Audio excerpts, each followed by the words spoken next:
টুনটুনি আর পাপাই দুজনেই একই স্কুলে পড়ে।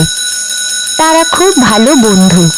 একদিন স্কুলে টিচার বললেন, কাল ভ্যালেন্টাইন্স ডে, আজ আমরা ভালোবাসার কথা শিখব। পাপাই ভাবল, ভালোবাসা মানে কি? টুনটুনি, ভালোবাসা মানে কি?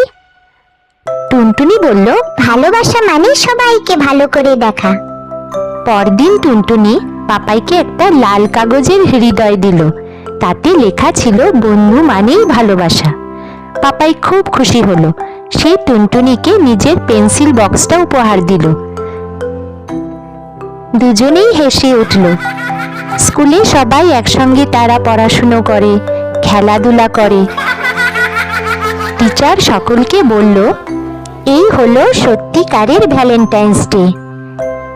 সেই দিন টুনটুনি আর পাপাই বুঝলো, ভালোবাসা মানে বন্ধুত্ব, দুঃখ হাসি সবকিছু একসঙ্গে ভাগ করে নেওয়া।